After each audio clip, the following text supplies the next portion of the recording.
내일, 내일은 학계론 있으죠.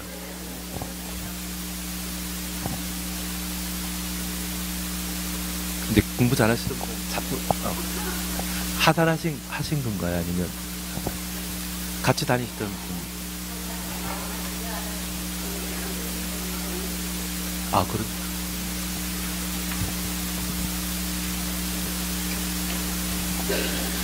죄송합니다. 37페이지부터 함께 보도록 하겠습니다. 광역도시계획 찾으셨죠?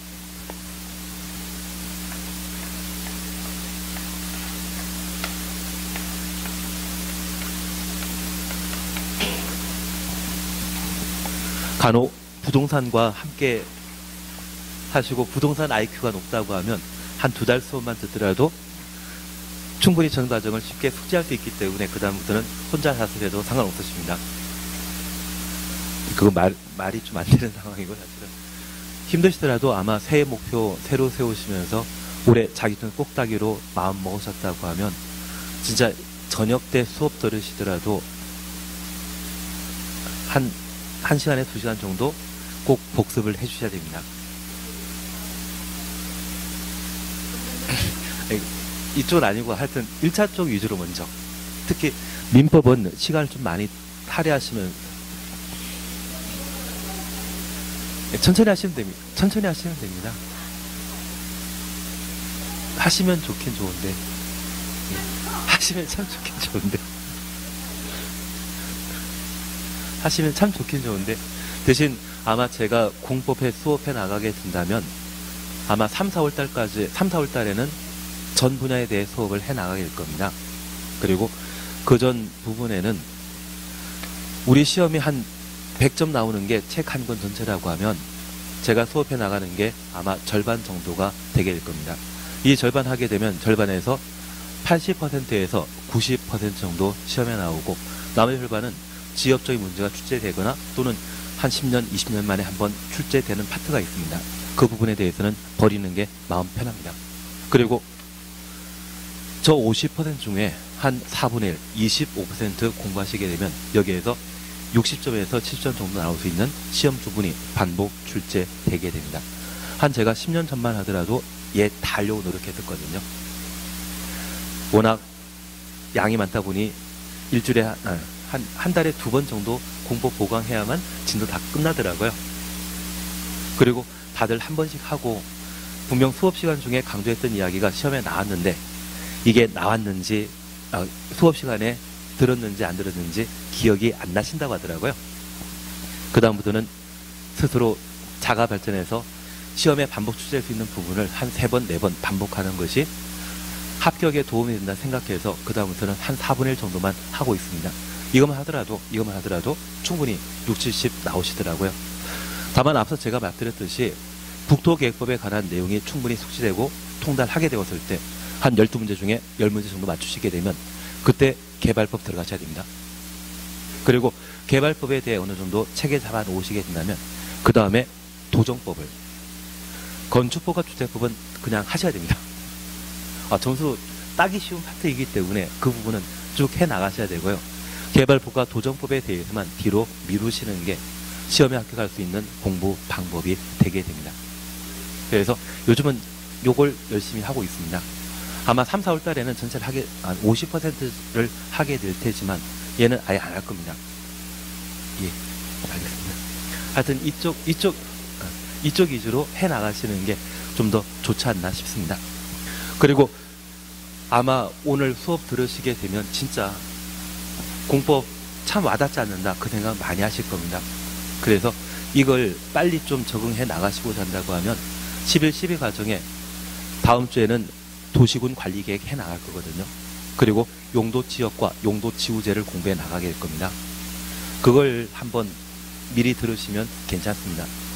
이야기 들어보니까 한 1.6배속은 쉽게 들리고요. 1.8배속은 잘 안 들릴 수 있다고 하더라고요. 1.6배속은 충분히 들리십니다. 제가 천천히 수업해 나가기 때문에 그 정도는 들리시고 민법 교수님께서는 그냥 1배속 하셔야만 들으실 수 있죠. 그리고 이렇게 한번 들으면서 현장에서 바로 이해되는 부분에 대해서는 크게 신경 쓰지 마십시오. 대신 들었는데 이해 안 되는 부분이 있다고 하면 학원에서 실강의할 때 그 부분 좀 집중해서 관심 있게 지켜보시게 된다고 하면 좀 더 쉽게 와닿으실 수 있을 겁니다. 그리고 그렇게 학원에 또 들었는데 잘 이해 안 되는 부분이 있다고 하면 쉬는 시간에 당담 교수님들께 한번 질문하시고 그걸 해결하려고 노력해 주신다고 하면 쉽게 중개사 시험을 좀 해나가실 수 있지 않나 생각됩니다. 예, 이번 시간에는 광역도시계획을 함께 해나가도록 하겠습니다. 하여튼 처음에 모르는 것은 많이 듣는 게 제일 나으십니다. 광역도시계획은 지정된 광역계획권에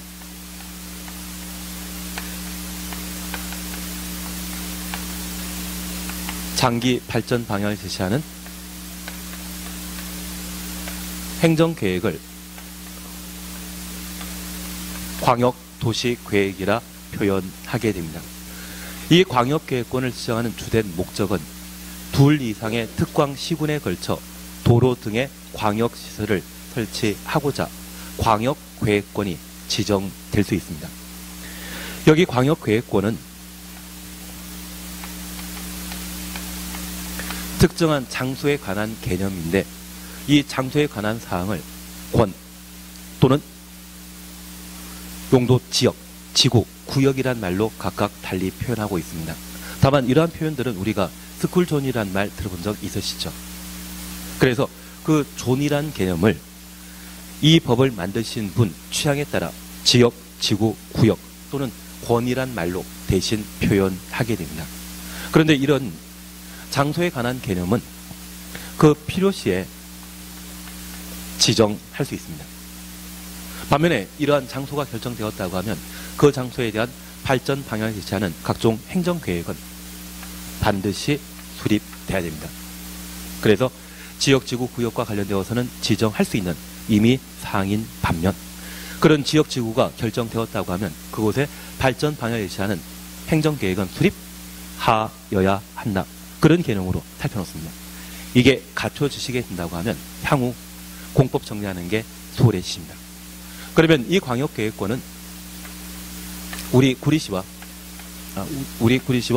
남양시에 걸쳐 도로시설을 설치하게 된다고 하면 이 도로 설치하고자 할 때 남양시에서는 도로 설치가 꼭 필요한데 구리시가 반대하게 되면 그 상급관청에게 도로 설치를 요청할 수 있습니다. 특별히 이 도로 설치가 남양시에 꼭 필요한데 도로 설치하는 길이에 따라 또는 면적에 따라 도로 설치 비용을 분담하자고 남양시에서 주장하거나 또는 구리시에서 새로운 차량이 구리시에 진입되게 되면 교통체증 현상이 가중되어 반대 입장을 표명하게 되면 구리시까지 포함하여 광역계획권으로 지정될 수 있을 겁니다. 그런 목적으로 광역계획권이 지정되게 되면 그곳에 수립하는 장기 발전 방향 제시하는 것을 광역도시계획이라 표현합니다. 그러면 앞으로 우리가 잠깐 이해해 주실 것은 둘 이상의 특광시군에 걸쳐 설치하는 시설이 있다고 하면 광역시설이고요. 그리고 쓰레기 매립장 있지 않습니까? 그 쓰레기 매립장은 특정 장소에 만들어지게 되지만 주변 시군 주민들도 함께 사용하는 쓰레기 매립장이라고 하면 그것도 광역시설에 해당되게 됩니다. 그래서 도로 등이 두 이상의 시군에 설치되거나 이용하는 시군 주민이 둘 이상이라고 하면 그러한 일체시설을 광역시설이라 하고 그러한 광역시설을 체계적으로 정비할 목적으로 수립하는 토지이용계획을 광역도시계획이라 표현하게 됩니다. 그러면 이런 광역도시계획은 광역계획권이 지정되었을 때 광역도시계획이 수립되게 되는데 이 광역계획권의 지정은 필수사항이다, 임의사항이다. 임의사항입니다. 사실 남양시장은 남양주시라고 하는 행정관할구역에서는 절대적인 권한을 행사할 수 있지만 구리시에 가게 되면 아무 힘없죠. 그러면 구리시에 걸쳐 설치할 시설이 있었다고 하면 남양시장이 필요하다 판단했을 때 자기 마음대로 설치할 수 없을 겁니다. 반드시 구리시장의 동의가 필요한데 구리시장이 반대하는 입장을 표명하게 되면 그러한 시설 아예 못 만들 수 있죠. 다만 그런 광역시설이 남양시의 발전에 꼭 필요하다 판단하게 되면 구리와 남양주를 광역계획권으로 지정하고 그곳에 광역도시계획 돌입할 수 있는데, 이런 광역계획권 지정에 있어서는 국토교통부 장관과 도지사가 광역계획권을 지정할 수 있습니다. 만약 동일한 도에, 같은 도에 둘 이상의 시군에 걸쳐 광역시설을 설치하게 되면 경기도 안에 구리시와 남양시라고 하면 그 상급관청은 경기도지사입니다. 도지사가 동일한 도에는 광역계획권 지정할 수 있고요. 그 구리를 거쳐 서울에 이르기 위한 도로 설치하거나 제2 외곽순환도로 만들어진다는 이야기 들어본 적 있으시죠? 만약 제2 외곽순환도를 만들게 되었을 때 서울이나 경기도, 인천에 걸치는 시설이라고 하면 그때는 둘 이상의 시도에 걸쳐 제2 외곽순환도로를 설치할 필요가 발생하고 해당 관할 관청이 동의하지 않는다고 하면 그 상급관청인 국토교통부 장관이 광역계획권을 지정할 수 있습니다. 그래서 이 광역계획권의 지정 범위가 둘 이상의 시도에 걸치는 경우라고 하면 그때는 국토교통부 장관이 광역계획권을 지정할 수 있습니다. 그래서 광역계획권을 지정하는 자는 국토교통부 장관, 도지사인데 우리 앞글자 따시게 되면 국도란 말 확인할 수 있죠. 앞으로 국도란 말 보게 된다면 그때는 국토교통부 장관과 도지사를 의미하는 것으로 이해해 주셔야 됩니다. 가능하시겠습니까? 그리고 두 번째입니다. 이렇게 광역계획권이 지정되게 되면 그 광역계획권에는 광역도시계획을 수립할 수 있습니다. 현재 광역도시계획은 광역도시계획을 수립하게 되면 수립한 광역도시계획에 대해서는 따로 승인받도록 되어 있는데, 이 광역계획권이 같은 도에 도지사가 지정했다고 하면 둘 이상의 시장 군수가 광역도시계획을 공동 수립하게 될 겁니다. 그리고 이렇게 수립한 광역도시계획은 광역계획권을 지정한 관할 관청이 도지사이죠. 그래서 도지사에게 승인받도록 되어 있고, 저 광역계획권이 둘 이상의 시도에 걸쳐 지정되었다고 하면 둘 이상의 시도지사가 광역도시계획을 공동 수립하며 수립한 광역도시계획에 대해서는 광역계획권을 지정한 관할 관청 국토교통부 장관이죠. 국토교통부 장관에게 승인받도록 되어 있습니다. 그런데 이런 광역도시계획을 수립하는 주된 목적이 광역시설의 설치를 도모하고자 한다면 둘 이상의 시군에 걸쳐 도로 등을 설치하는 것이 목적이라면 도로 위치에 대해 파악해야 되지 않겠습니까? 그래서 광역도시계획을 수립하는 자는 광역도시계획을 수립하고자 할 때 사전 절차로서 도로 예정지에 대한 조사 측량을 실시하도록 되어 있습니다. 이것을 법에서는 기초조사라 표현하고, 그 기초조사 이후 도로 설치에 관한 일반 국민의 의견을 수렴하게 됩니다. 사실 행정계획에 해당되는 광역도시계획을 행정청이 수립하게 된다면 행정청의 재량이 심해지게 됩니다. 그러면 행정청은 자기 편의주의로 각종 행정계획을 수립하게 되었을 때 국민의 의견과 배리되는 다양한 계획을 마련할 수 있거든요. 그래서 정책 참여 시에 일반 국민의 참여를 적극적으로 유도하게 되는데, 이러한 주민 의견 청취는 정책 결정하기 전에 사전 절차입니다. 그리고 저 정책 결정하기 전에 주민 의견 청취하는 방법으로서 두 가지 제도를 행정절차법에서 다루게 됩니다. 우리 시험 범위는 아니지만 제가 공법이 한 2,400개 정도 있다 말드렸습니다. 그러한 공법 중에 주민 의견 청취와 관련된 일반적인 규정을 다루고 있는 것이 행정절차법입니다. 여기 행정절차법에서는 공청회와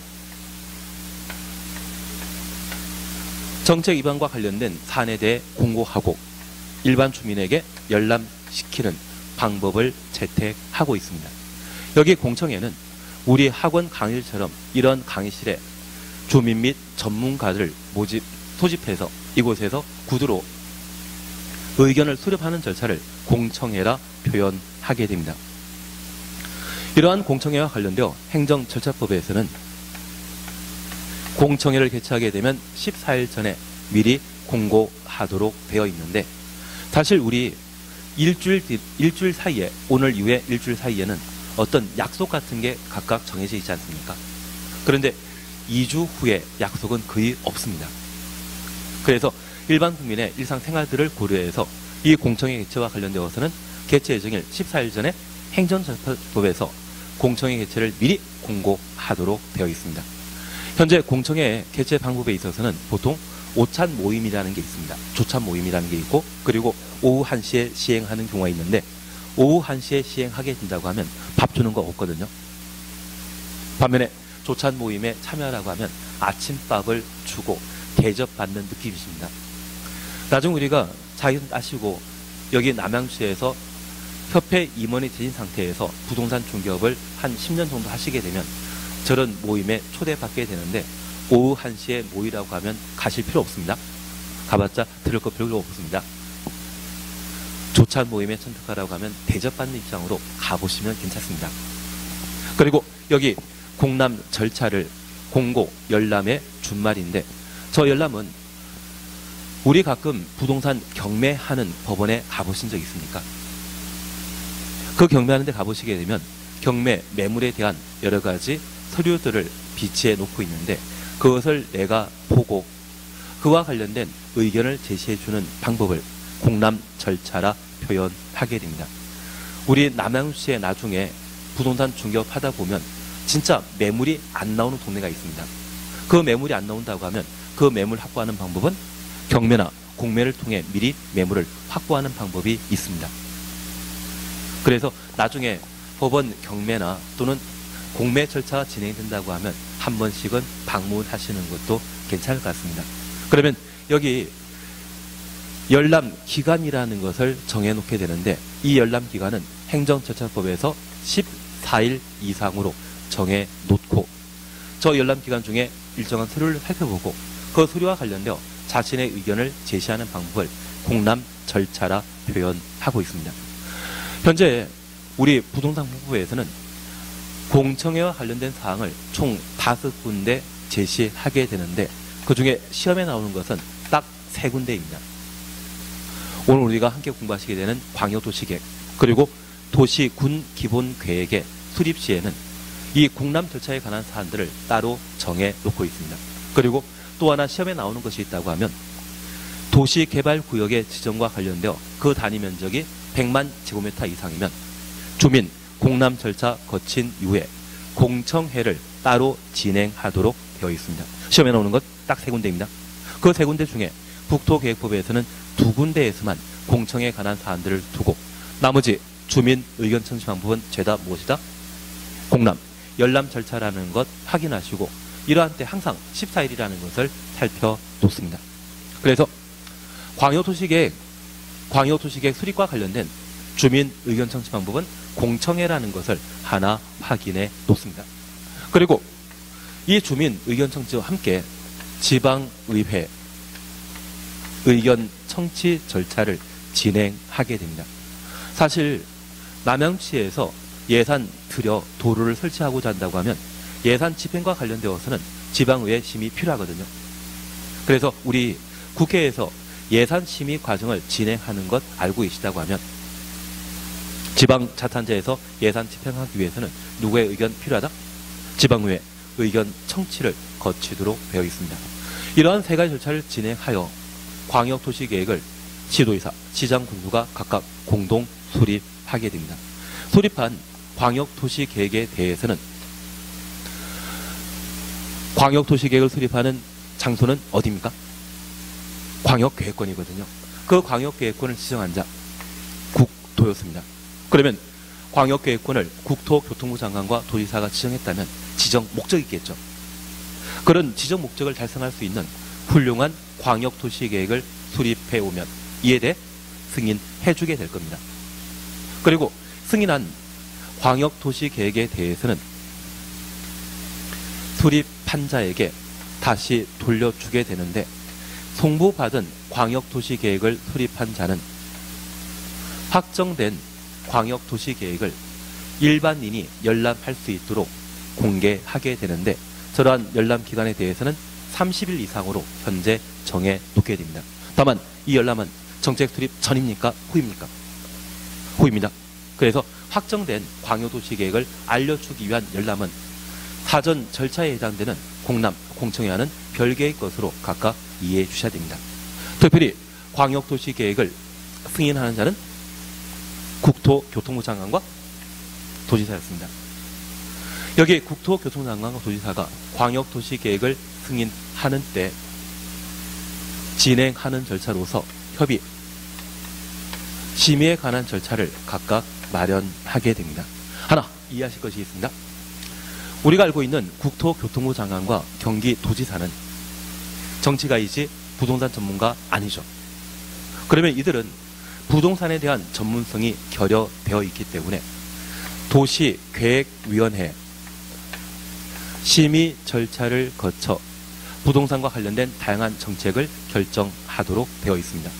국토교통부에 설치한 도시계획위원회라면 중앙행정청에 설치한 위원회라 해서 중앙도시계획위원회라 표현하고 있고요. 도지사가 정책 결정자라고 하면 도에 설치되어 있는 지방도시계획위원회 심의 거쳐 부족한 전문성을 보완하도록 되어 있습니다. 만약 도지사가 광역도시계획 승인하는 때 중앙도시계획위원회 심의 거친다고 하면 관할 잘못되었죠. 도지사 승인권자라고 하면 어디에? 지방도시계획위원회 심의 거쳐야 되고, 국토교통부 장관이 승인권자라고 하면 중앙도시계획위원회 심의 거치도록 되어 있습니다. 그리고 협의는 잠깐 이렇게 살펴놓습니다. 우리가 가끔 도로교통법을 위반하게 되면 과태료 고지서 발급받지 않습니까? 내가 직접 받은 적 없다 할지라도 주변 분들이 받아보신 적 있습니다. 그런 과태료 고지서 발급받게 되면 나는 개길 수 있다, 돈 내야 된다. 개기면 강제집행 들어오던데요. 예, 그래서 우리가 하나 이해하실 것은 행정청은 다양한 행정행위를 취하게 되는데, 이러한 행정행위 중에 일반 국민에게 직접 부속력이 발생할 수 있는 각종 명령과 행정처분이라는 것을 시행하게 됩니다. 만약 이런 행정청의 행정처분에 대해 불응하게 되면 강제집행 대상이고, 그러한 행정처분, 행정명령에 대해서는 반드시 따르도록 되어 있습니다. 반면에 행정지도라는 것이 있는데, 이 행정지도는 권고의 성격을 가지게 됩니다. 이번에 최저임금이 좀 달라지지 않았습니까? 최저임금 올렸습니다. 그런 최저임금 제도는 구속력 가지는 행정처분의 성격을 가지는데, 그 최저임금 올리면서 인건비가 늘어났다고 해서 물가를 상승시킬 수 있는 가격 인상이나 또는 고용자를, 근로자를 해고하는 처분에 대해서는 제발 자제해달라고 정부에서는 이야기하더라고요. 그러한 것이 있다고 하면 얘는 권고의 성격을 가지는 것이죠. 그래서 일반 국민의 협조를 유도하는 제도가 있다면 얘를 행정지도, 권고란 말로 대신 표현하게 되는 겁니다. 취지 조금 이해하시겠습니까? 그래서 우리 학원 건물에 담배 피지 말아달라고 여러 가지 표지 부착이 있다고 하면 얘는 행정지도, 권고의 성격을 가지게 되고, 실제 법을 위반해서 범칙금이나 과태료 부과처분 있었다고 하면 얘는 구속력 가지는 행정처분, 행정명령이 되게 됩니다. 이러한 행정처분은 행정청 단독으로 취하게 되는데, 이러한 행정처분을 둘 이상의 행정청이 함께 하는 경우가 있습니다. 만약 대등 반청 상호 간에 상호 협의해서 행정처분 결정하게 되면, 실제 구리와 남양시에 새로운 도로 만들고자 한다면 구리시장과 남양시장이 합의해야 되죠. 그리고 그 도로 위치가 결정되었다고 하면 그때는 둘 이상의 행정청이 서로 합의해서 도로 위치를 결정했을 겁니다. 그런 과정을 협의라 표현하게 됩니다. 반면에 하급관청이 특정한 행정처분을 하게 되었을 때 상급관청에 동의 구하는 경우가 있습니다. 얘를 승인이라 표현합니다. 그러면 우리 앞서 경기도에 둘 이상의 시군에 걸쳐 광역계획권이 지정되었다면 시장 군수가 광역도시계획 수립해서 도지사의 승인 받도록 하고, 시도지사가 광역도시계획을 공동 수립하게 되면 국토교통부 장관에게 승인 받도록 하고 있습니다. 얘는 하급관청이 상급관청에게 승인 받는 것을 말합니다. 반면에 상급관청이 행정처분할 때 하급관청의 의견 구하는 경우가 있습니다. 남자라면 한 2년에 3년 정도는 공무원인 신분을 가지는 때가 있거든요. 그리고 군대에서는 병역 문화를 개선하기 위한 소원 수리를 실시하게 되는데 요즘은 아니라더라고요. 하지만 저 군대에 있을 때만 하더라도 소원 수리하게 되면 제 계급과 군번 적고 제 이름 숫자를 함께 적어야 됩니다. 그리고 제가 원하는 이야기 했다고 하면 나중에 누가 찾아오시더라고요. 그래서 항상 좋은 이야기밖에 못하는 그런 때가 있었습니다. 그래서 상급관청은 하급관청에 의견 청취하도록 되어 있습니다. 그러면 앞서 공법과 관련된 기본 체크는 국가와 국민 사이의 관계였습니다. 국가와 국민 사이의 관계는 대등 관계이다, 수직 관계이다. 수직 상하 관계입니다. 그래서 광역도시계획을 수립하는 행정청은 일반 국민을 하급청으로 생각해서 그들의 의견을 수립하게 된다고 하면 그게 주민 의견 청취 방법이 되는 겁니다. 취시 이해시겠습니까? 그럴 때 대등 감정 상호 간에 의견 수렴에 있다고 하면 걔를 협의를 하고, 국토교통부 장관이 광역도시계획을 승인하게 되면 이분과 대등한 행정청은 중앙행정청이죠. 그래서 관계 중앙행정기관 장관의 협의 절차 거쳐 도시계획위원회 심의 거쳐 광역도시계획을 승인하게 되고, 도지사가 승인권자라고 하면 관계 행정기관장의 협의 절차 거치고 지방도시계획위원회 심의 거쳐 도지사가 광역도시계획을 승인하게 됩니다. 그러면 우리 가끔 자녀분이나 조카분들이 방학계획을 하나 만드는 경우 있지 않습니까? 그래서 그 방학계획 중에 내가 학교 다닐 때 워낙 열심히 공부했기 때문에 오전 11시에 기상해서 아점 1시나 1시 반까지 식사하기로 정해놓고, 그리고 2시 이후부터는 자유시간을 7시까지 가지는데 뭐하든지 타치하지 말도록 해놓고 한 7시 후에 가끔 집에 들어와서 저녁 드시고 밤 시간에는 TV를 늦게까지 시청하겠다는 방학계획 들고 오면 승인해 주십니까? 다시 작성하라 하십니까? 아무 개념 없습니다. 다만 내가 내 마음대로 결정하게 된다면 참 좋겠지만 누군가에게 동의를 구하게 된다고 하면 이는 상급관청에 받아야 되죠. 그리고 이런 방학계획과 관련되어서는 잘 만들었다고 하면 승인권자가 계산 보관하는 겁니까? 이대로 실천해보라고 수립한 자에게 돌려줍니까? 수립한 자에게 돌려주도록 되어 있습니다. 그래서 이 광역도시계획에 대해서는 승인권자가 공고하는 것이 아니라 누가? 수립권자에게 송부하고 수립권자라 하여금 공고하고 관할 관청에, 관할 구역에 주민에게 보여줘야 되죠. 그래서 공고, 열람하게 됩니다. 열람기간은 며칠? 30일 이상. 다만 이때 열람은 정책이 결정된 이후에 사후 절차라는 것을 이해해 주시고, 여기 주민 의견 청취는 광역도시계획 수립 전에 이루어지는 사전 절차였습니다. 공청회는 14일 전입니다. 그리고 주민 의견 청취 방법으로 공고, 열람, 공람 절차는 14일 이상입니다. 예와는 좀 별개인 것으로 이해해 주셔야 됩니다. 그러면 우리 37페이지를 잠깐 확인해 놓습니다. 1번 광역도시계획의 의의 찾으셨죠? 광역도시계획이란 지정된 광역계획권의 장기 발전 방향을 지시하는 계획을 말한다. 그래서 이 광역계획권은 전국에 한 13개, 14개 정도 광역계획권이 지정되었습니다. 그 중에 광역계획권이 지정되었다가 해소된 곳이 있는데 마진창이라는 곳 들어본 적 있으십니까? 마산, 진해, 창원. 이번에 통합 창원시가 되었거든요. 저 마진창을 광역계획권을 지정했던 것은 통합 창원시를 만들고자 광역계획권으로 지정한 적이 있습니다. 그리고 수도권이란 말 들어본 적 있으시죠? 그리고 이 수도권은 서울이 거점 도시라고 하면 서울의 가장 큰 문제가 주택 문제이거든요. 주택 좋은 거 참 많지만 비싸지 않습니까?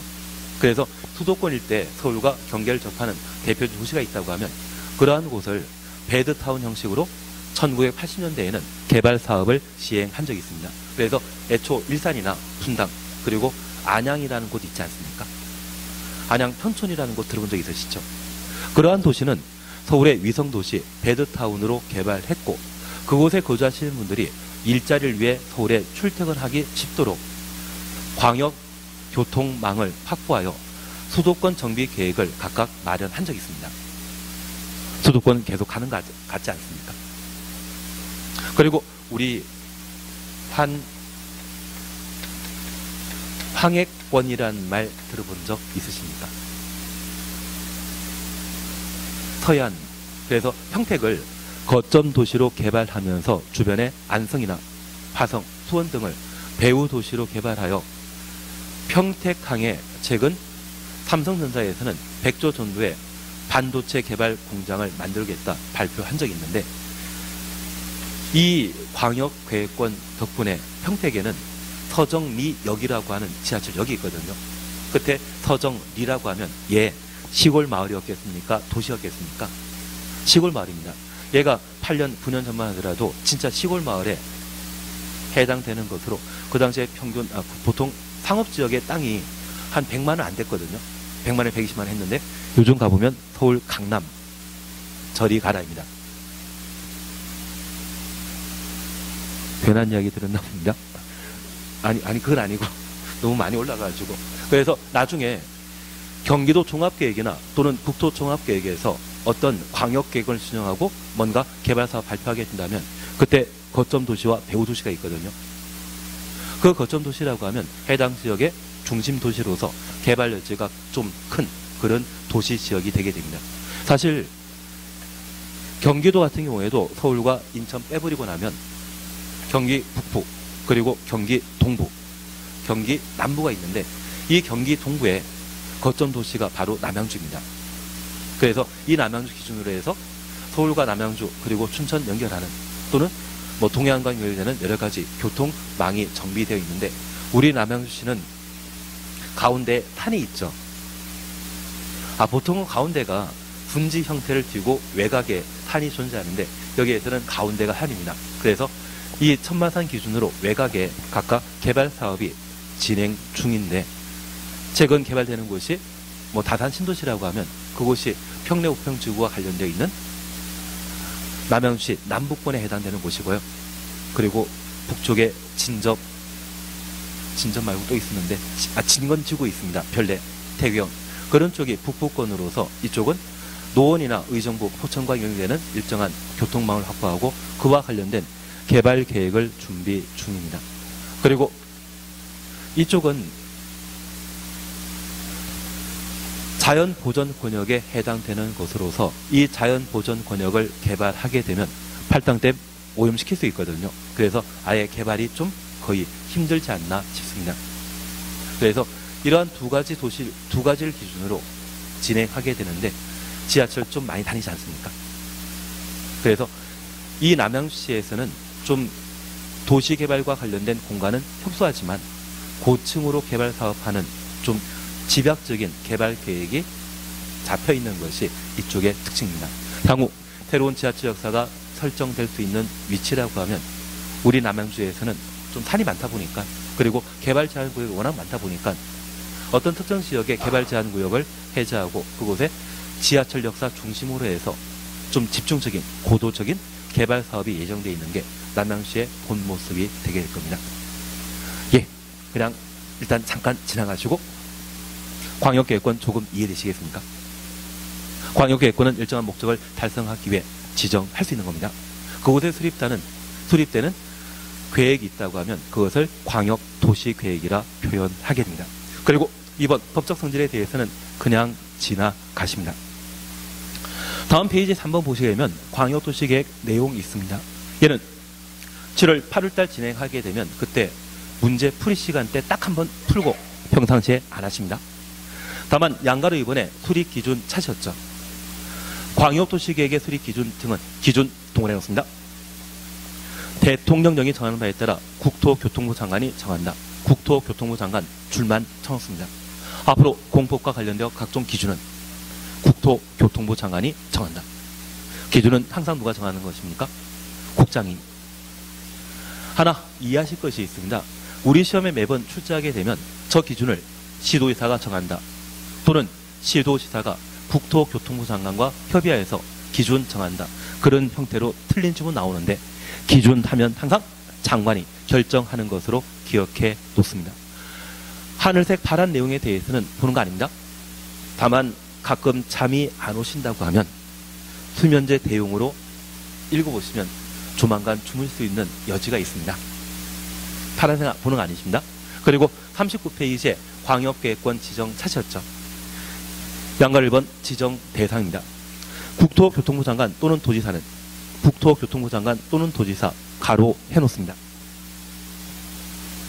둘 이상의 특광 시군에 특별시, 광역시, 특시, 특도, 시, 군입니다. 특별자치시, 세종시, 특별자치도는 제주도인데 이거 가지고 틀린 줄 만드는 적 없습니다. 그냥 특광시군으로 이해해 주시고 공간구조 및 기능을 상호 연계시키고 환경을 보전하며 광역시설을 추천했습니다. 체계적 정비하기 위해 필요한 경우에는 인접한 둘 이상의 특광시군 관할구역 전부 또는 일부를 광역계획권으로 지정할 수 있다. 그러면 이 광역계획권의 지정 목적은 광역시설을 체계적 정비하는 것이 목적이고 이런 광역계획권의 지정은 필수사항이다, 임의사항이다. 임의사항입니다. 만약 구리시장이 도로 설치에 동의해준다고 하면 광역계획권 지정할 필요 없죠. 구리시장이 반대하기 때문에 구리시와 남양시에 걸친 도로를 만들고자 도지사에게 광역계획권 지정을 요청하고 도지사가 구리, 남양주를 광역계획권으로 지정할 수 있습니다. 광역계획권의 지정은 항상 임의사항입니다. 나중에 우리가 지역, 지구, 구역, 존에 대한 개념을 세 가지 경우에는 반드시 지정하여야 합니다. 저 세 가지를 제외한 나머지 존 지정은 항상 임의사항으로 이해해 주셔야 됩니다. 그래서 광역계획권 지정할 수 있는 자는 국도라는 것 확인해 놓으시고 광역시설의 체계적 정비를 목적으로 광역계획권을 지정할 수 있습니다. 그리고 양가로 2번 지정권자 사셨죠. 국도입니다. 1번 국토교통부 장관의 지정. 광역계획권이 두 이상의 특광시군의 관할구역에 걸친 경우 그래서 둘 이상의 특별시, 광역시, 특시, 도 그리고 특별자치도 가로속에 시도 있습니다. 그래서 둘 이상의 시도에 걸친 경우에는 국토교통부 장관이 지정할 수 있고 2번 광역계획권이 도의 관할구역에 속해 있는 경우 도의 관할구역 가로 해놓으시는데 동일한 도의 광역계획권의 지정이 필요하면 누가? 도지사가 광역계획권 지정할 수 있습니다. 그래서 이 광역계획권은 국도가 지정할 수 있다는 것 확인해 주시면서 하나 정리해 주실 것이 있습니다. 인천시장을 광역시장이라 하거든요. 인천시는 광역시지 않습니까? 저 광역시장이 광역계획권 지정할 수 있다? 틀립니다. 광역계획권 지정할 수 있는 자는 누구만? 국도만. 그래서 서울특별시장이나 인천광역시장이 광역계획권 지정할 수 있다고 하면 그건 틀린 지문입니다. 특별히 광역계획권의 광역과 광역시장의 광역이 같기 때문에 얘를 지정할 수 있다. 그렇게 착각할 수 있지만 광역계획권 지정할 수 있는 자는 오직 국도만 지정한다라는 것 기억하시고 저 광역계획권이 둘 이상의 시도에 걸쳐 지정되게 된다면 국토교통부 장관이 동일한 도에 광역계획권이 지정되게 된다면 도지사가 그러면 그냥 재미로 여쭐 게 있습니다. 우리 양평구는 강원도입니까? 넘어가도록 하겠습니다. 양평 넘어서 또 생각나는 곳 조금 그냥 가상이라 생각해 주십시오. 만약 이 남양주시와 이번에 올림픽 치르는 곳 있지 않습니까? 평창 있는데요. 얘를 광역계획권을 지정하게 되면 강원도와 경기도에 걸쳐 광역계획권 지정하는 것이죠. 평창군과 남양주시 둘 이상의 시도에 걸친 것으로서 만약 이런 경우라고 하면 그때는 국토교통부 장관이 광역계획권을 지정하는 자가 되는 겁니다. 이해되시겠습니까? 그냥 넘어가도록 하겠습니다. 설마 이 케이스까지 시험에 내지는 않겠죠. 그냥 우리는 그거는 기억하셔야 됩니다. 광역시장이 광역계획권 지정할 수 있다. 그만큼은 틀린 질문입니다. 광역계획권 지정할 수 있는 자는 누구만? 국토만. 서울특별시장, 인천광역시장은 광역계획권의 지정권자 아닙니다. 그것만 잡아내십니다. 그리고 두 번째입니다. 이번 지정 절차와 관련되어서는 지키십니다. 이런 거 보면 정신건강에 해롭습니다. 그냥 안 보는 거는 끝까지 안 보시는 겁니다. 40페이지 차셨죠. 광역도시계획의 수립입니다. 광역도시계획 수립권자 국토교통부 장관, 지도이사, 시장 군수는 국토교통부 장관부터 시장 군수까지 가로 해놓습니다. 다음 각국 부분에 따라 광역도시계획 수립하여야 한다. 1번입니다. 광역계획권이 같은 도, 관할 구역에 속한 경우에는 같은 도 추천했습니다. 관할 시장 군수가 공동으로 수립한다. 시장 군수 가로 해놓습니다. 그리고 2번입니다. 광역계획권이 둘 이상의 시도, 관할 구역에 걸쳐 있는 경우 둘 이상의 시도 가로 해놓습니다. 관할 시도지사가 공동 수립한다. 시도지사 추천했습니다. 그래서 광역계획권을 도지사가 지정했다고 하면 지정된 광역계획권의 둘 이상의 시장 군수가 광역도시계획을 공동 수립하고 저 광역계획권이 둘 이상의 시도에 걸친다면 국토교통부 장관이 광역계획권 지정할 수 있고 이러한 경우에는 둘 이상의 시도지사가 광역도시계획을 공동 수립하게 됩니다. 확인되시겠습니까? 그런데 여기 절차와 관련되어 우리 개요 보셨다면 시험거리가 수립권자와 승인권자를 구분하는 것입니다. 그래서 이 광역도시계획은 국토교통부 장관이 광역계획권 지정했다면 시도지사가 공동 수립하고 도지사가 광역계획권 지정했다면 시장 군수가 공동 수립하게 되는데 도지사와 함께 준자는 시장은 남양시장 아니시죠? 구리시장 아니시죠? 서울특별시장과 인천광역시장을 말하고 여기 군수와 함께 준자는 시장이라고 하면 남양주시장을 말하게 되는 겁니다. 앞서 제가 특별시, 광역시, 도를 뭐라 한다? 시도라 하지 않았습니까? 그래서 여기 도지사는 광역지방자치단체이기 때문에 그와 동격이 되는 것은 서울특별시와 인천광역시이고요. 여기 군수가 존재한다고 하면 그때는 구리시장, 남양시장을 의미하는 것으로 이때는 기초지방자치단체가 되게 될 겁니다. 그런데 예외적으로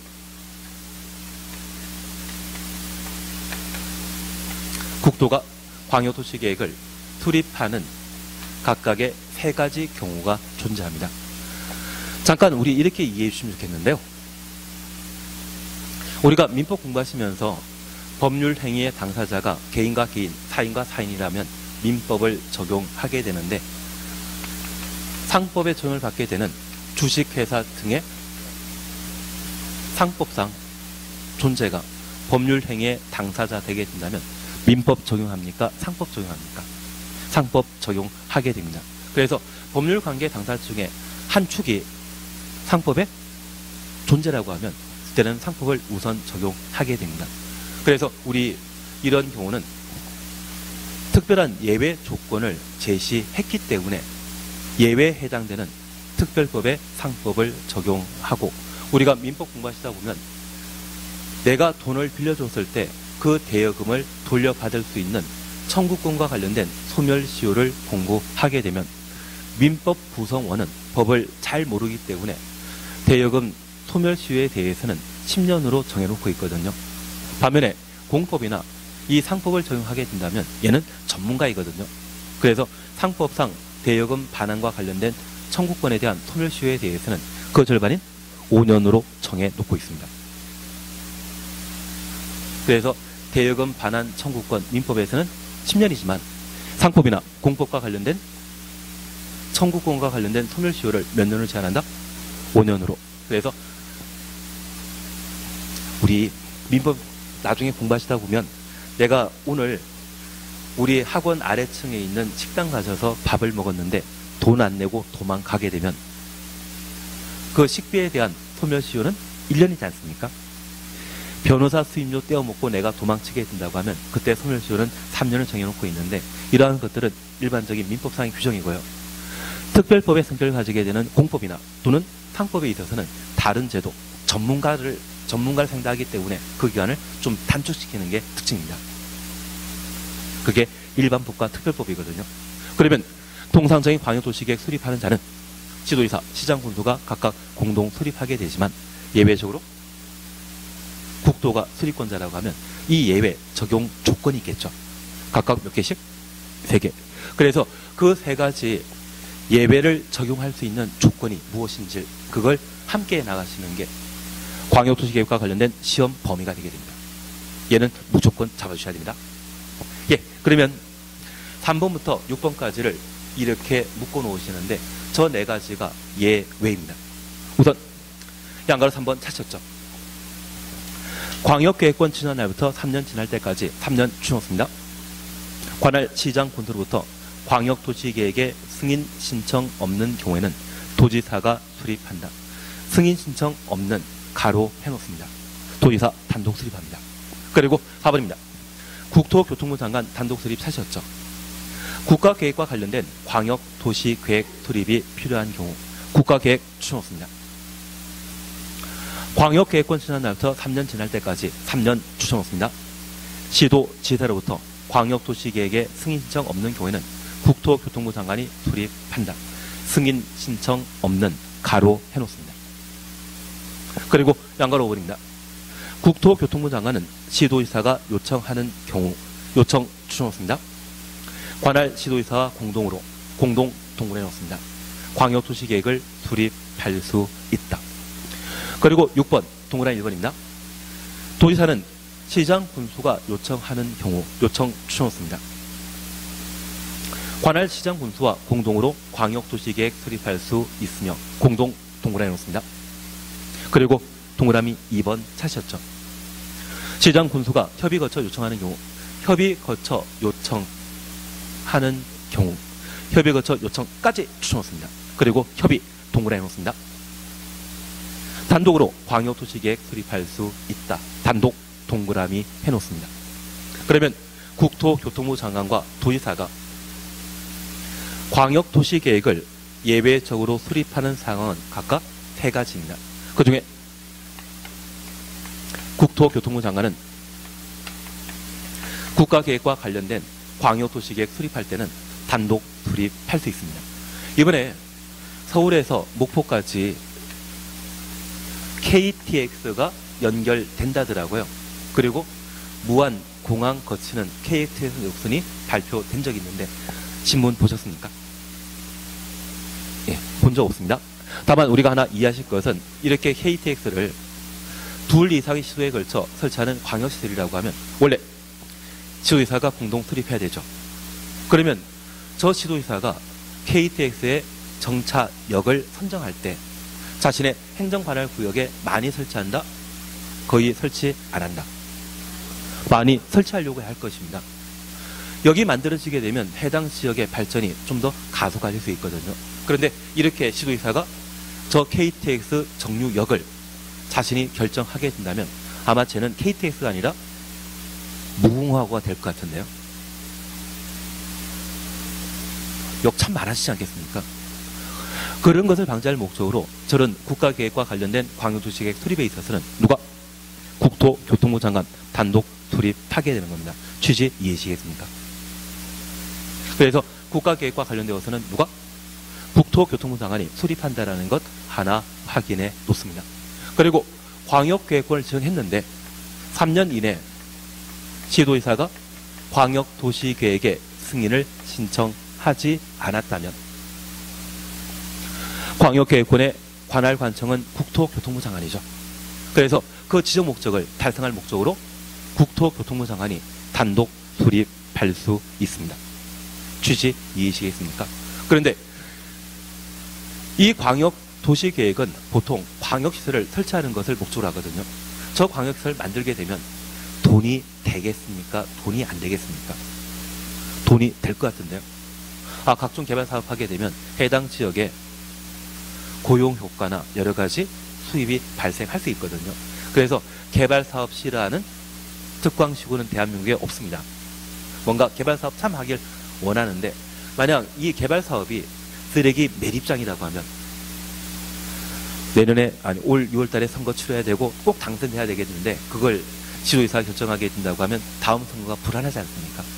만약 그런 상황이라고 하면 아예 3년 내에 승인 청하지 않고 장관에게 떠넘기려고 시도할 것 같습니다. 취지 이해되시겠습니까? 지도의사는 선거를 걱정해야 되지만 장관이면 언제든지 옷 벗을 수 있지 않습니까? 그를 목적으로 아마 이렇게 3년 내 승인 청하지 않게 됩니다. 그리고 세 번째 우리 보셨던 게 광역도시계획의 수립권자인 수의사가 요청하게 되면 국토교통부 장관과 공동으로 광역도시계획을 수립할 수 있습니다. 그런데 우리 일본의 지방자치단체 중에 부도 파산한 지자체 있다는 것 들어본 적 있으십니까? 예전에 한 인구가 한 19만, 20만 정도 되었던 도시인데 그게 파산하다 보니 지금 인구가 한 2만 명도 안 된다더라고요. 그리고 이야기 들어보니 대부분 공무원이나 지방공사 임직원 가족들이시고 나머지는 세금 부담이 워낙 세다 보니까 다른 지방자치단체로 다 이사 가셨다던데요. 그리고 그곳에 살게 된다고 하면 연금도 다른 지자체와 비교하게 되면 대폭 삭감되어 나온다고 합니다. 그러면 우리 아시안게임이나 올림픽 치르고 있는 도시 중에 그 시설물을 유지 관리하게 되면 막대한 예산이 필요한데 평창 올림픽 끝나게 되면 스키타로 평창 가실 건가요? 가실 수도 있겠지만 아마 적자가 좀 심한 시도가 있을 겁니다. 그래서 이 광역도시계획 수립 시에 기초조사는 한 1년 6개월에서 2년 정도 필요한데 막대한 예산이 필요합니다. 한번 하게 되면 한 3억 정도 든다더라고요. 그런 예산이 부담스럽다고 하면 같이 수립하자고 요청할 수 있죠. 그런 상황이라면 국토교통장관과 공동 수립할 수 있습니다. 구분되신 겁니다. 그리고 두 번째입니다. 여기 도지사가 광역도시계획 수립하는 것은 광역계획권 지정하고 3년 내 광역도시계획의 승인 신청 없는 때에는 도지사 단독으로 광역도시계획 수립할 수 있습니다. 그리고 두 번째입니다. 시장 군수가 제발 같이 수립하자고 요청하게 되면 도지사와 공동 수립할 수 있습니다. 이제 이걸 봐주셔야 됩니다. 저 시장 군수가 협의 거쳐 요청하게 되면 도지사 단독 수립할 수 있습니다. 우리가 잠깐 이해하실 것은 그냥 요청을 쓰게 된다면 그때는 공동 수립하게 되는데 시장 군수가 협의하여 요청하게 되면 그때는 도지사 단독 수립할 수 있습니다. 그것 잡아주시는 게 여기입니다. 협의 거쳐 요청했다고 하면 도지사 단독 수립한다. 그것 잡아주셔야 됩니다. 어차피 광역도시계획엔 시험 문제가 하나 출제되게 되는데 여기 예외적 수립권자를 계속 시험에 낼 수밖에 없습니다. 그냥 요청했다면 각각 공동 수립하게 되고 시장 군수가 뭐해서 협의하여 요청하게 되면 도지사 단독 수립한다. 그거 잡아내시는 게 여기 시험거리입니다. 하실 수 있죠. 그러시면 아무 문제 없습니다. 하단부에 광역도시계획 조정 필요 없습니다. 그리고 한 장 넘기시면 3번 광역도시계획의 승인권자 찾으셨죠. 동그라미 1번, 양가로 1번 국토교통부 장관 승인입니다. 그리고 양가로 2번 도지사 승인. 그래서 광역도시계획은 광역계획권의 지정권자인 국토가 승인한다는 것 확인하시면서 우리 동그라미 1번 보십니다. 지도의사는 광역도시계획 수립하거나 변경하려면 국토교통부 장관의 승인 받아야 된다. 국토교통부 장관 줄만 쳐놓습니다. 시도지사 수립한 광역도시계획에 대해서는 누가 승인한다? 국토교통부 장관이. 다만 11조 3항에 따라 도지사가 수립하는 광역도시계획은 그러하지 아니하다. 도지사 동그라미 주십시오. 수립하는 광역도시계획은 그러하지 아니하다. 확인되셨습니다.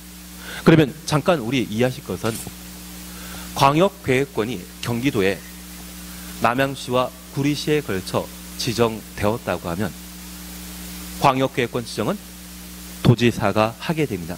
원래 시장 군수가 공동 수립해서 도지사 승인 받아야 되는데 여기 첫 번째 경우, 두 번째 경우, 세 번째 경우라면 도지사가 단독 수립하거나 공동 수립하는 상황이거든요. 그러면 이 도지사가 승인권자인데 자기가 수립한 광역도시계획을 원래 자기가 승인권자였죠.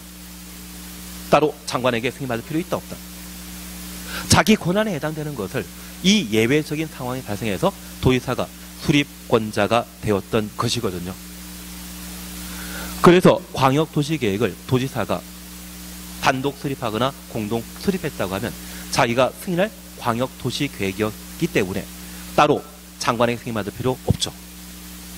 통상적인 경우 시도지사가 수립한 광역도시계획은 국토교통부 장관에게 승인받아야 되지만 이 세 가지 상황에 따라 도지사가 수립한 광역도시계획은 승인받을 필요 있다 없다? 없습니다. 이해되시겠습니까? 역시 남양주에 공부하신 분들은 다 공부 잘하시는 것 같은데요. 우리 주변에 계속 개발 사업이 이루어지고 토지 가격 올라가는 거 보고 건물 가격 올라가는 거 보시다 보니 부동산에 좀 관심이 많으셨나 봅니다. 잘하시는 것 같은데요. 예, 그냥 하던 거 계속 하도록 하겠습니다.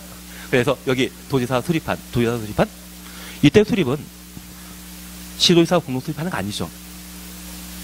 이 상황에 따라 수립한 것에 대해서는 장관 승인 필요 없다라는 것 다시 한번 확인해 주십니다. 그래서 만약 시장 군수가 협의하여 요청해서 도지사가 단독 수립한 광역도시계획 국토교통부 장관에게 승인 받아야 된다.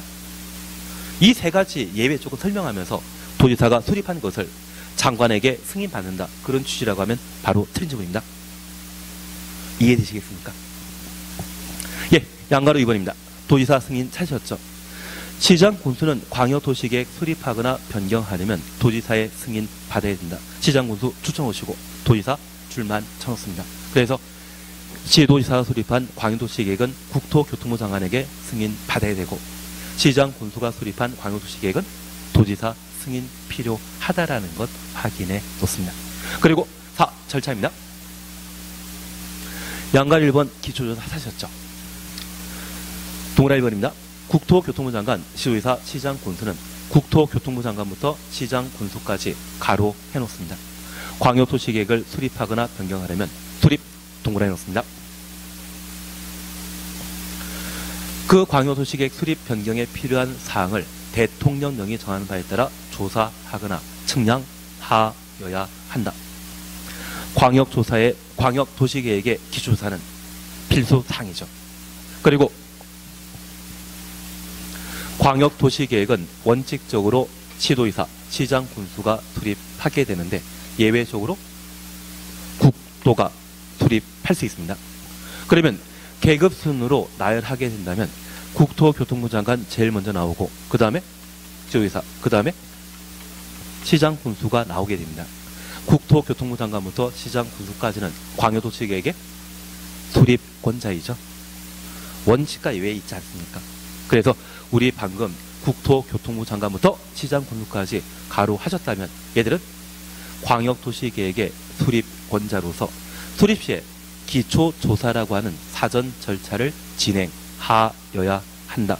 필수사항 확인하신 겁니다. 그리고 두 번째입니다. 양가로 2번 의견 청취 사셨죠? 동그라미 1번입니다. 국토교통부 장관, 시도지사, 시장 군수는 국토교통부 장관부터 시장 군수까지 가로 묶어놓으시면 얘들은 광역도시계획의 수립권자이죠. 이들은 광역도시계획 수립하거나 변경하려면 미리 공청회 열어 공청회 추천했습니다.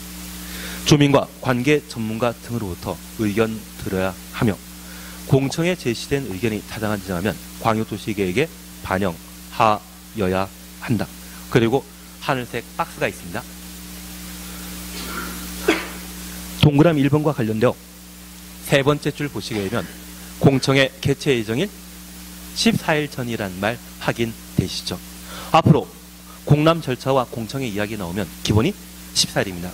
여기 14일보다 기간이 단축되는 10일, 7일 이야기 나오면 걔는 무조건 틀린 지문으로. 공청회 이야기 나오면 항상 14일로 봐주셔야 됩니다. 한 장 넘기십니다. 지방자치단체의 의견 청취는 크게 신경 쓰지 마십시오. 얘는 지방의회 의견 청취로 이해하시면 됩니다. 그리고 양가 3번 협의심의 사셨죠. 동그라미 1번입니다. 국토교통부 장관은 국토교통부 장관 추천했습니다. 지금 44페이지 양가로 3번입니다. 광역도시계획 승인하거나 승인 추천했습니다. 직접 광역도시계획을 수립하는 경우 수립 추천했습니다.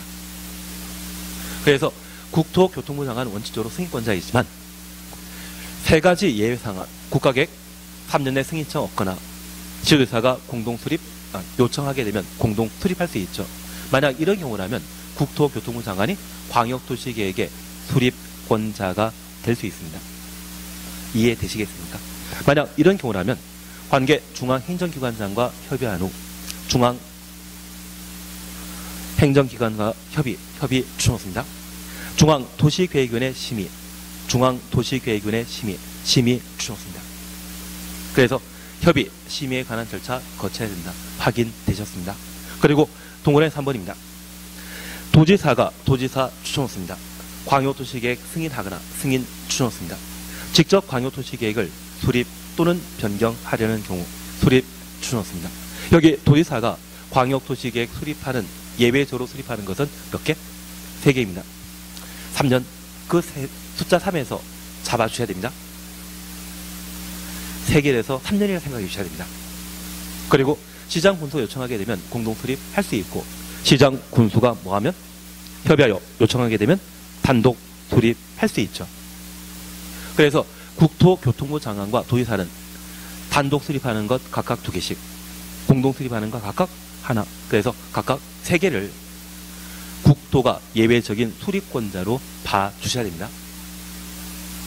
그런 경우라고 하면 관계 행정기관장과의 협의, 지방도시계획위원회 심의 거쳐야 되는데 우리 교재에서는 제2항부터 제4항까지의 규정을 준용한다. 준용이란 말 확인되시죠?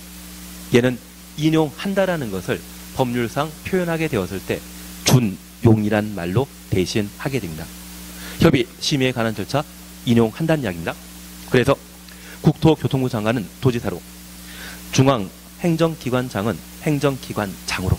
그래서 앞서 관계 중앙행정기관장이라는 말 보셨기 때문에 도지사가 승인권자라고 하면 관계 행정기관장.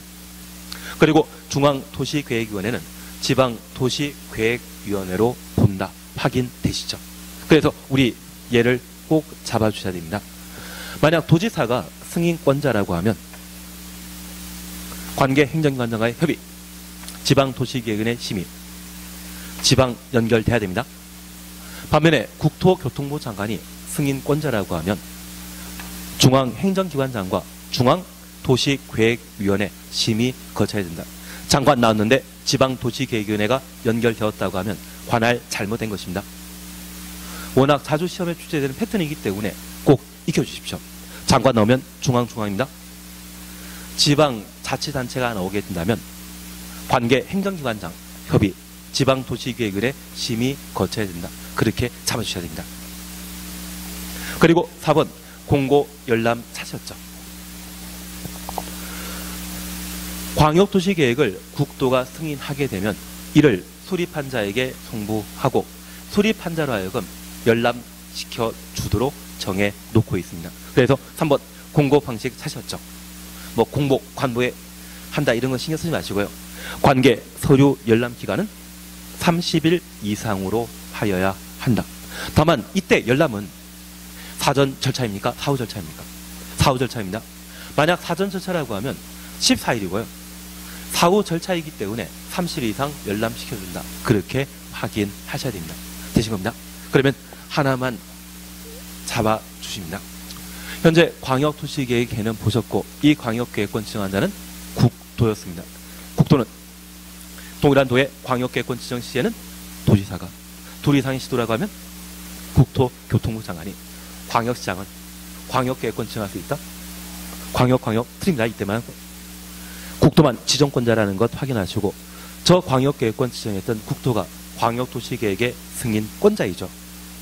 그리고 광역도시계획은 원래 시장, 군사 공동 수립하거나 지도의사가 공동 수립해야 되지만 예외적으로 국도가 수립할 수 있었습니다.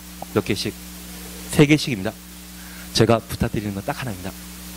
시장, 군수가 협의하여 요청하게 되면 도지사 단독 수립합니다. 말도 안 되는 이야기인데요. 시도의사가 협의하여 요청하게 되면 국토교통부 장관 단독 수립한다? 3개입니다. 4개짜리 들어가게 되면 그 지문 자체가 잘못된 겁니다. 협의하여 요청한다는 것은 어디에만? 도지사 단독 수립 시에만 발생하는 경우라는 것 확인해 주셔야 됩니다. 제발 제가 부탁드리는 것은 예외는 각각 몇 개이다? 3개씩. 국가계획 3년 요청하면 공동 수립하는 것이죠. 3년 요청하면 공동 수립하고 협의 거쳐 요청하게 되면 도지사 단독 수립한다는 것 보시면서 각각 몇 개이다? 3개입니다. 3개라는 숫자만이라도 기억하시면 됩니다. 지금 1, 2월입니다. 나중에 3, 4, 5, 6 지나시게 되면 완전 고수 되실 거거든요. 지금은 원래 초보가 당연하지 않습니까?